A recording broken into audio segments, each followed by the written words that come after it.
There's a kind of tiredness that has nothing to do with sleep. It is a tiredness that comes from carrying a sense that things are not moving fast enough, that something is overdue, that the gap between where things are and where they are supposed to be is a problem that needs solving right now. That feeling is very common. It is not unusual. It does not mean something is wrong with you. You are here. That is enough for now. The mind tends to generate urgency on its own. It does not need a reason. It finds one or it makes one. A deadline, a comparison, a memory of something that did not happen the way it was supposed to. And then it holds that feeling like a stone, turning it over, checking it again. That is what minds do. It is not a flaw. It is just a habit the mind developed somewhere along the way. A habit of scanning, a habit of measuring, a habit of deciding that now is not quite right yet. You can notice that without doing anything about it. Right now, nothing is required of you. There is no correct response to what you are hearing. There is no task waiting at the end of this. You are simply here, in whatever state you are in, and that is entirely fine. Urgency is a feeling. Like all feelings, it passes through, it rises, it sits for a while, it fades, sometimes slowly, sometimes in ways you do not notice until later, when you realize the tightness in your chest has loosened a little. That loosening does not need to be forced. The body knows how to release things when it is not being asked to hold them so tightly. There is a particular quality to the feeling of urgency. It has a texture to it, a kind of forward-leaning pressure, as if the present moment is not quite the right moment to be in, as if the correct moment is always slightly ahead, always just out of reach. And so there is a constant small effort, the effort of trying to get to that other moment, the one where things are settled, where things are done, where the pressure has released. That moment tends to keep moving. It moves because the mind moves, because new things arrive, because the list shifts even when items are crossed off, because the sense of enough is not a place you arrive at through effort.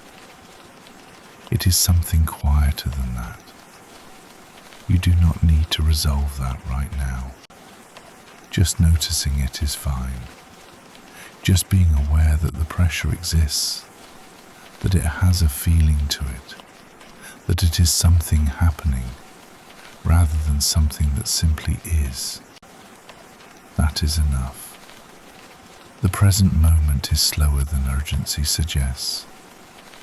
There is more time in a single moment than urgency allows.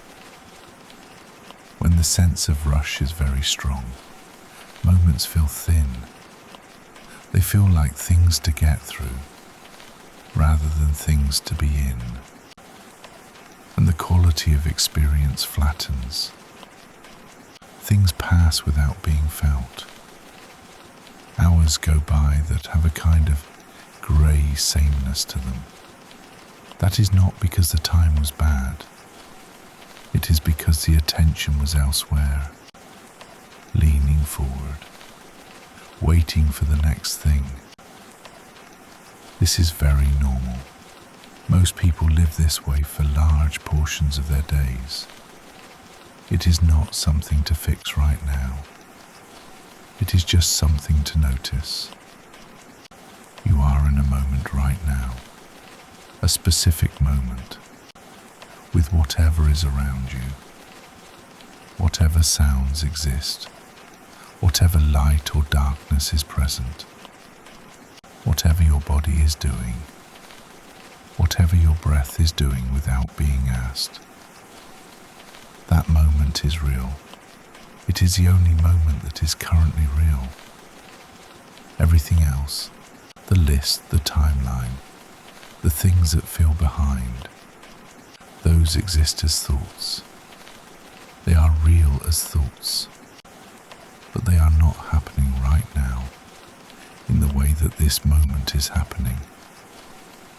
There is a difference between a thought about urgency and the feeling of urgency. The thought is a story. The feeling is a sensation in the body. Sometimes they are tangled together, and it is hard to tell which is which. That is okay. You do not need to untangle them. Just resting with whatever is present is fine. Urgency often carries a belief underneath it. The belief that speed is safety. That if things move quickly enough, if tasks are completed, if ground is covered, then something bad is less likely to happen. Something uncertain becomes more certain. Something unstable becomes more stable. That belief is understandable. It developed for reasons. At some point, moving quickly probably did help. At some point, staying ahead of things probably did create a kind of safety. The body remembers that. The nervous system holds a pattern. The body is not wrong to hold that. It is doing what it learned to do. It is just that sometimes the pattern runs when it does not need to. Like an alarm that goes off, not because there is a fire, but because something triggered the sensor. The alarm itself is real. The sound is real. The feeling is real. But the fire is not always there. You can hear the alarm without rushing to find the fire. That is a quieter way of being with it. Stillness is not the same as inactivity. There is a kind of stillness that is very full, very present. Not empty or absent, but settled. Like water that is not being stirred. The water is still there. Everything in it is still there. It is just not churning. That quality of stillness is something the body knows. It is not foreign. It is not something that has to be constructed. It is more like something that remains when the agitation quiets down on its own. It does not need to be created. It just needs not to be disturbed more than necessary. Right now, you do not have to produce anything. You do not have to arrive anywhere. You do not have to have a realization. You do not have to feel better by the end of this. Those would all be forms of urgency. Just being here, in whatever state, without needing it to be a different state. That is the whole of it. Some people find that very difficult. The mind resists it. It says, but there are things to do. There are things that are overdue. There are people expecting things. There are consequences. And those things may be true. They can all be true, and still, right now, in this moment, none of them require anything from you. They exist.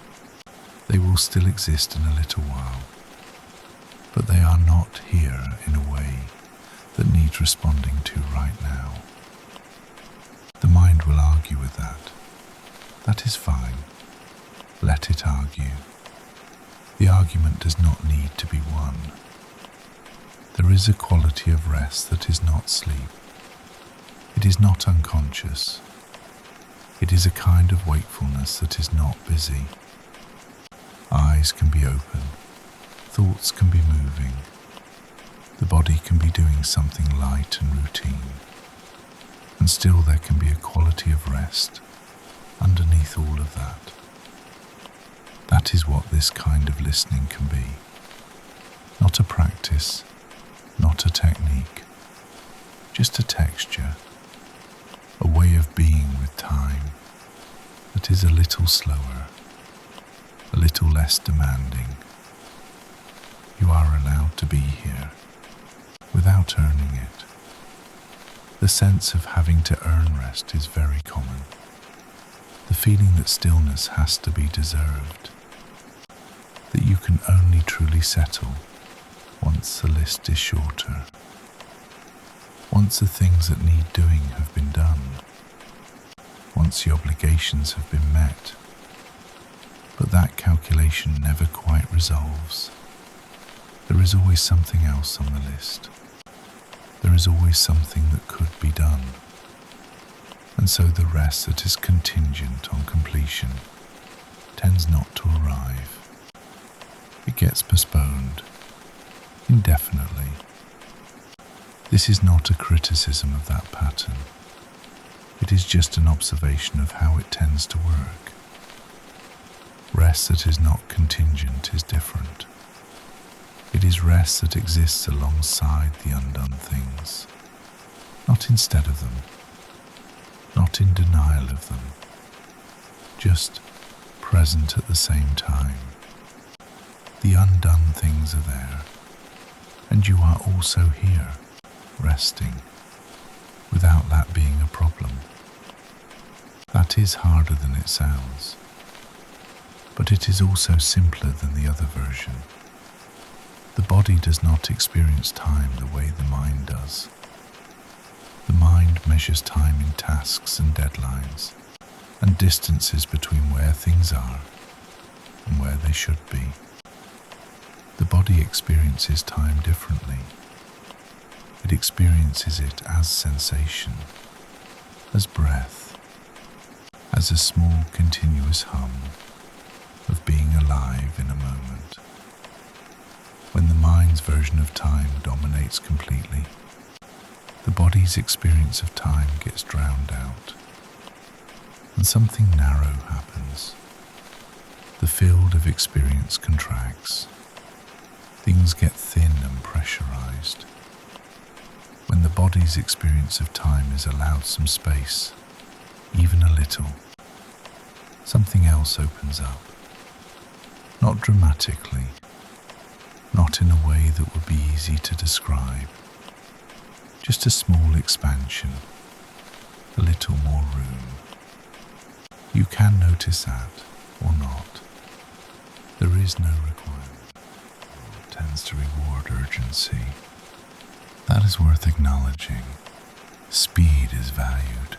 Responsiveness is valued. The appearance of being on top of things, of having things handled, of being ahead. These are things that get recognized and rewarded in most of the environments people move through. So urgency becomes not just a feeling, but a kind of identity. Being the person who moves quickly, who gets things done, who is always handling something, who does not fall behind. That identity can become very attached, very defended, even when the person carrying it is exhausted by it. It is just a way of being in the world that developed. It had reasons. It served functions. It is not wrong.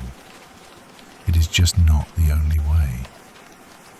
There are other ways of being in the world that are slower, quieter, not less capable, not less effective, just less driven by that particular internal pressure. They exist. They are not exotic.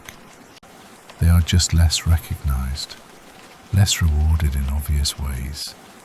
and so they can feel like a kind of risk. Slowing down can feel dangerous, even when nothing dangerous is actually present. That feeling of danger is worth noting, not to dispute it, just to see it clearly, to notice that it is there, that it has a quality of realness to it, and that it may not be reporting something that is actually happening. Feelings are not always accurate reports of external reality. They are accurate reports of internal state. They tell you what is happening inside. They do not always tell you what is happening outside. The internal state is real. The sensation is real. The tightness, the pressure, the forward lean, all of that is real. It is happening in you. It just may not be corresponding to a threat that is actually present in the room. That distinction does not dissolve the feeling, but it can create a small amount of space around it. Just a little space. That is enough. Time moves at the same speed, regardless of the internal state that accompanies it. An hour of urgency and an hour of quiet stillness are the same length. The clock does not move differently. The day does not become shorter because it was spent calmly. This is something that is easy to know and harder to feel. The body behaves as if slow means losing time, as if ease means falling behind, and so it maintains the pressure even when the pressure is not necessary. The pressure is a habit. It is a physiological habit.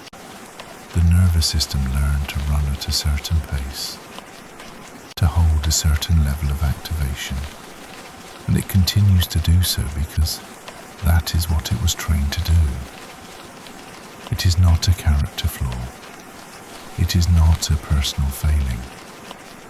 It is a pattern in a system that is doing its best. The system can rest. It does not have to be fixed or corrected. It just needs permission and enough time and enough quiet, which is something that is available right now, if nowhere else. Right now, whatever is outside this moment, whatever obligations, whatever timelines, whatever sense of being behind, it is outside this moment. It exists, but it is not here, in a way that is pressing. It is waiting. It will still be there. Nothing is being lost by being here, in this, for a while. The mind may need to hear that more than once. That is fine. Repetition is not failure. It is just how some things settle. Nothing is being lost right now. You are not falling behind by being here. The things that exist will continue to exist. They are not being abandoned. They are just not being attended to in this particular moment. And that is allowed. There is a kind of person who reads or hears things like this and immediately thinks, but not everyone can afford to think this way. Not everyone has the luxury of slowing down. And that thought is worth holding with some care. It is true that external pressures are real. It is true that some situations genuinely require speed. It is true that the idea of letting go of urgency is not equally available to everyone in every circumstance. That is an honest acknowledgement. And it is also true that for many people, much of the urgency they carry is internally generated. It is surplus to what the situation actually requires. The situation requires some level of attention, some level of action, and the internal state provides 3 times that, 5 times that. That surplus does not improve outcomes. It often makes them worse. It creates errors. It narrows perception. It makes it harder to think clearly. It costs more than it produces. That is not a judgment of the person carrying it. It is just a description of what surplus urgency tends to do. The body running at 150% of what is needed is not more productive. It is more depleted. And depletion has its own costs. Costs that compound quietly over time. You do not have to resolve that right now. Just noticing it is enough. There are some qualities of experience that can only be accessed at slow speeds. Not emotional highs or dramatic insights. Just ordinary things. The texture of a moment. The sound of something unremarkable. The small sensation of breath moving in and out without effort. The feeling of a surface. The quality of light. These things are always present. They are always available. But they require a certain pace to register. When the pace is high, they blur past. They are technically experienced, but not felt, not noticed. When the pace slows, even a little, they become slightly more present. Not more important, just more there. That is a minor thing, but minor things accumulate over time into a quality of experience that is either richer or thinner. A life that was largely felt, or a life that largely passed by at a pace too fast to register. Neither of those is a moral judgment. They are just different textures of experience. The one that is richer tends to require a little more slowness, a little more willingness to be in a moment that is not dramatic, not productive, not particularly meaningful, just a moment that is happening and is being allowed to happen. Like this one. The word urgency comes from a Latin root that means to press, to push, and that is very accurate to the experience of it. It is a pressing, a pushing from inside, the feeling that time is pressing, that circumstances are pressing, that something needs to move. That pressing is a sensation. It has a location usually, somewhere in the chest, or the stomach, or the shoulders, somewhere that holds tension. You can notice where that pressing lives, if it is present, without doing anything about it, without trying to release it, just noticing its location, its quality, whether it is sharp or dull, whether it is constant or intermittent, just observing it. Observation without intervention is itself a kind of rest. It does not require anything. It does not produce anything. It is just awareness being present to something that is already there, that is available at any time.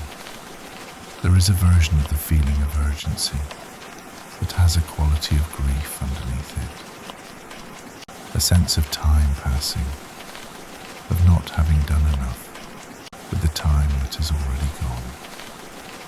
And so the urgency becomes partly about trying to make up for what is already past, trying to move fast enough to compensate for something that cannot actually be compensated for. The past is fixed. That is a very simple and very hard fact. The time that has already passed is exactly as it was. Nothing done now changes it. Urgency about past time is urgency about something that is not actually available to be changed. That is not a criticism of the feeling.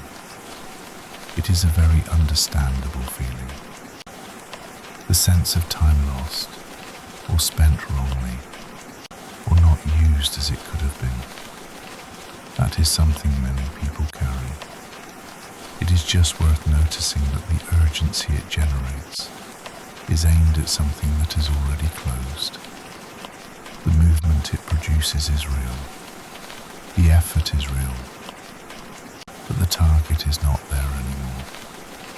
What is there is now, just now, which does not need to be recovered from. It is just a moment, moving at its own pace, with whatever is in it. Nothing has been lost in this moment. This moment is current. It is happening. There is nothing about it that is yet too late. That is not an encouraging statement. It is just a factual one. The relationship between rest and function is not always intuitive. The assumption is often that rest costs something, that slowing down means less gets done, that ease is a kind of subtraction. But the relationship tends to work differently.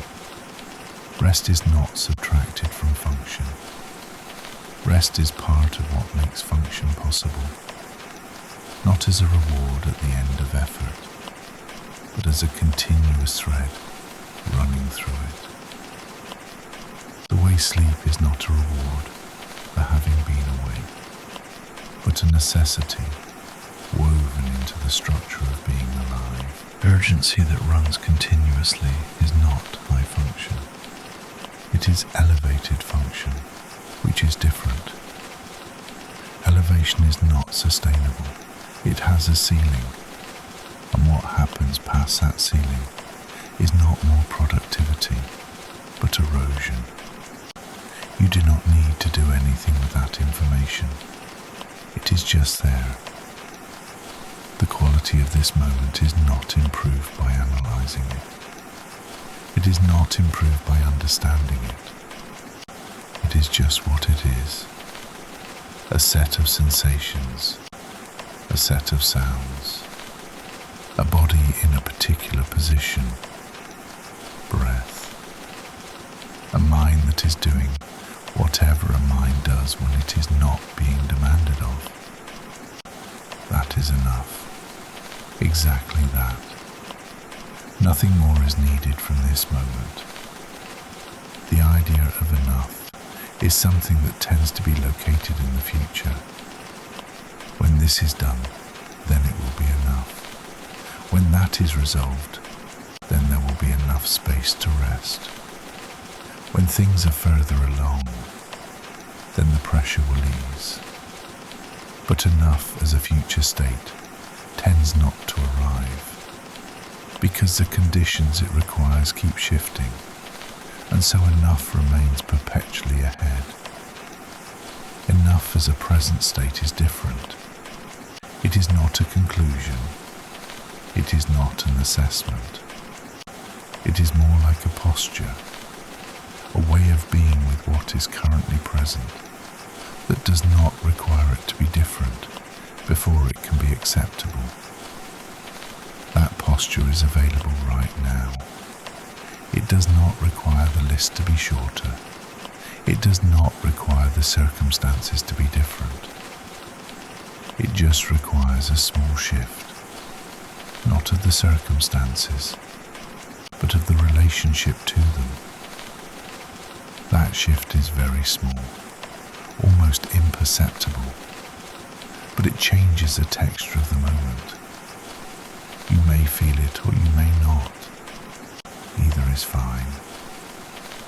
There are people who have carried urgency for so long that stillness feels wrong, actually wrong, not just uncomfortable, wrong.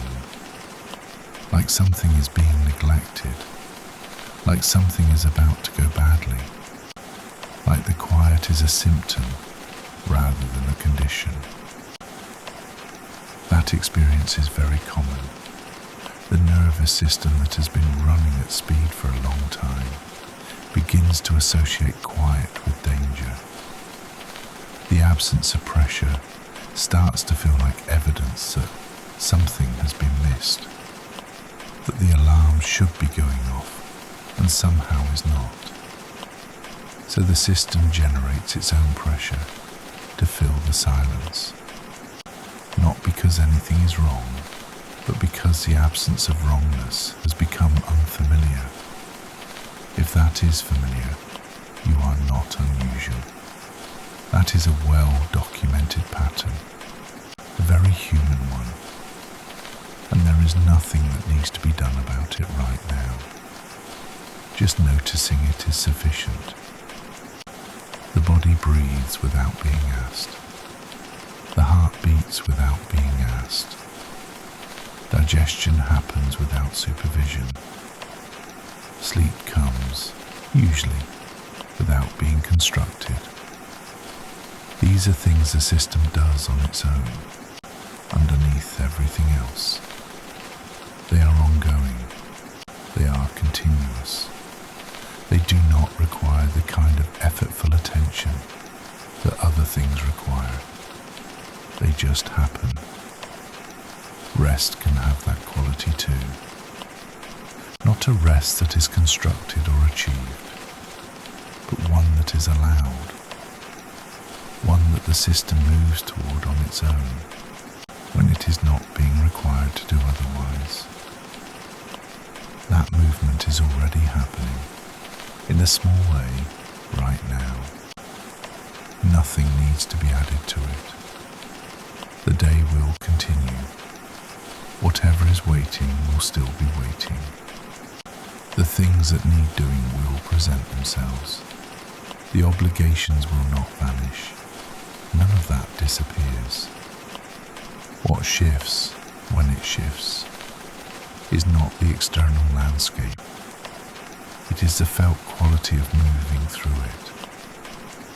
The difference between moving through a day with a constant press of urgency at your back and moving through the same day with a little more space around each moment.